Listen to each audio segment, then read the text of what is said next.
بسم اللہ الرحمن الرحیم۔ آج ہم اسم کی علامات کے بارے میں پڑھیں گے۔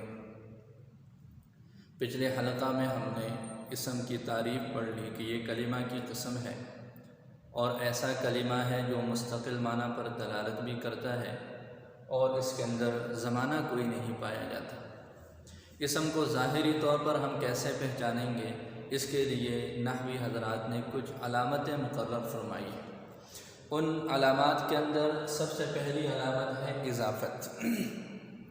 اضافت یہ اسم کا خاصہ ہے۔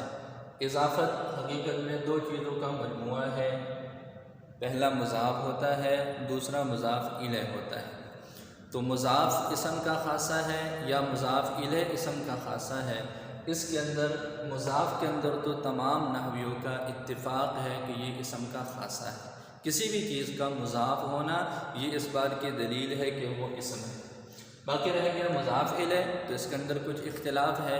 کچھ حضرات یہ فرماتے ہیں کہ نہیں، یہ اسم کا خاصہ نہیں ہے، اس لیے کہ بعض مرتبہ مضاف الیہ میں فعل بھی واقع ہوتا ہے، لیکن اس کے اندر بھی اکثر حضرات یہی فرماتے ہیں کہ جی یہ بھی اسم کا ہی خاصہ ہے۔ دوسری نشانی یا دوسرا خاصہ یہ ہے کہ دخول لام التعریف، لام تعریف کا داخل ہونا۔ لام تعریف جس کی وجہ سے ایک اسم معرفہ بن جاتا ہے، نکرہ معرفہ بن جاتا ہے، تو یہ بھی اسم کا خاصہ ہے اور یہ الف لام صرف اسم پر ہی داخل ہوتا ہے۔ لہذا اگر کسی جگہ پر الف لام ہو اور وہ داخل ہے کسی چیز پر، تو یہ ایک ظاہری نشانی ہوگی کہ جو اس الف لام کا مدخول ہوگا وہ اسم ہوگا۔ جیسے قرآن کے اندر اللہ تعالیٰ نے المسجد کا لفظ فرمایا، تو الف لام مسجد پر داخل ہے، یہ مسجد کے اسم ہونے کی نشانی ہے۔ اسی طرح آگے ہے الجر، جر کا ہونا یعنی مجرور ہونا۔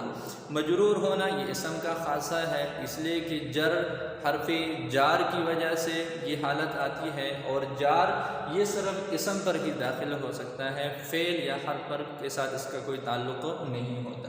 جیسے قرآن کریم میں اللہ تعالیٰ نے فرمایا فی جنات وعیون، تو فی جنات، تن یہ مجرور ہے اور اس کے آخر میں جو ہے وہ حالت جر ہے، تو یہ جر کا آنا اس بات کی دلیل ہے کہ جنات یہاں پر یہ اسم ہے۔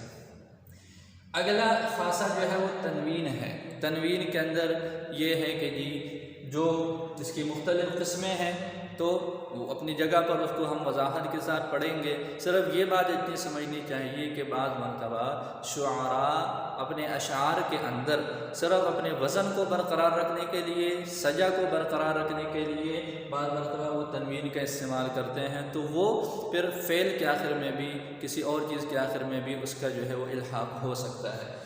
جو ترنم ہے تنوین، یعنی جو شعر و شاعری کے اندر شعراء ضرورت کے لیے استعمال کرتے ہیں، اس کے علاوہ تنوین کی جتنی بھی صورتیں ہیں وہ انشاءاللہ ہم وضاحت سے پڑھیں گے، تو وہ اس کا اسم کی جو ہے وہ خصوصیت ہے، اسم کا خاصہ ہے۔ جیسے قرآن میں اللہ تعالیٰ نے فرمایا قرآنًا عربیًا، تو قرآنًا عربیًا کے اندر قرآن پر بھی تنوین ہے، عربین پر بھی تنوین ہے۔ یہ تنوین کا آنا اس بات کی نشانی ہے، اس بات کی دلیل ہے کہ یہ دونوں اسم ہے، حرف یا فعل نہیں ہے۔ اسی طرح تثنیہ کا ہونا، مفرد ہوتا ہے، تثنیہ ہے، آگے اس کی ایک اور 6 نمبر پر جو ہے وہ الجمع و جمع ہونا، تو یہ اسم ہی کی حالت ہے، مفرد ہونا، تثنیہ ہونا، جمع ہونا۔ تو تثنیہ ہونا جیسے رب المشرقین و رب المغربین، تو مشرقین اور مغربین جو اللہ تعالیٰ کے ارشادات میں سے ہے، تو یہ رب المشرقین والمغربین یہ دونوں تثنیہ ہیں۔ ان کا تثنیہ ہونا اس بات کی دلیل ہے کہ یہ دونوں اسم ہیں۔ اسی طرح 6 نمبر پر جمع ہونا، الجمع، جمع ہونا، یعنی جمع ہونا یہ بھی اسم کی خصوصیت ہے، جیسے الرسل ہے۔ اسی طرح اس کے علاوہ اور بھی جو ہے وہ قرآن کے اندر الملائکہ کا لفظ ہے، اور رسل کا لفظ ہے، کتب کا لفظ ہے، تو یہ سارے کے سارے جو ہے وہ السماوات کا لفظ ہے، الارضین کا لفظ ہے، یہ سارے کے سارے جمع ہونا اس بات کی دلیل ہے کہ یہ جو لفظ ہے یہ اسم ہی ہے، کوئی فعل یا حرف نہیں ہے۔ 7ویں نمبر پر ہے نعت۔ نعت کا مطلب یہ ہوتا ہے کہ جی نعت یہ دو چیزوں کے ساتھ اس کا تعلق ہے، موصوف کے ساتھ اور صفت کے ساتھ۔ جو موصوف ہے پہلا جو ہوگا جس کی آگے صفت بیان کی جا رہی ہوتی ہے، تو یہ جو موصوف ہے اس کے بارے میں نحوی حضرات کا اتفاق ہے کہ جی موصوف کا اسم ہونا یہ تو اتفاقی بات ہے کہ جی جب بھی موصوف ہوگا تو وہ اسم ہی ہوگا۔ باقی صفت وہ اسم کا خاصہ ہے یا اسم کا خاصہ نہیں ہے، اس کے بارے میں بھی جو ہے وہ اختلاف ہے، وہ انشاءاللہ اپنی جگہ پر ہم وضاحت کے ساتھ پڑھ لیں گے۔ تو النعت 7ویں نمبر پر یہ ہے کہ جی کسی چیز کا موصوف ہونا یہ بھی اسم کی ایک خصوصیت ہے۔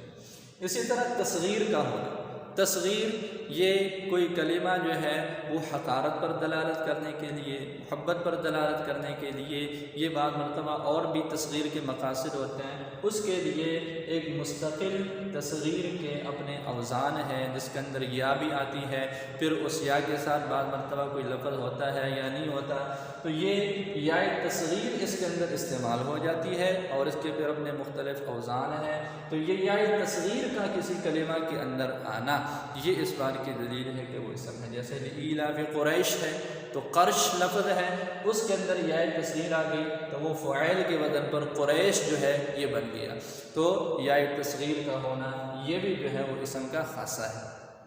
اسی طرح ندا کا ہونا، یعنی حروف ندا میں سے اگر کوئی حرف کسی جگہ پر کسی چیز پر داخل ہے، وہ حرف ندا کا مدخول بن گیا، تو یہ اس بات کی دلیل ہے کہ حروف ندا کا جو مابعد ہے وہ اسم ہوگا۔ جیسے یا نوح قرآن کے اندر اس کا استعمال ہے، اسی طرح جو ہے یا ایھا الرسل، یا ایھا الناس، یا ایھا الذین آمنوا، یہ بھی مستقل اپنی ندا کی جو ہے وہ شکلیں ہیں۔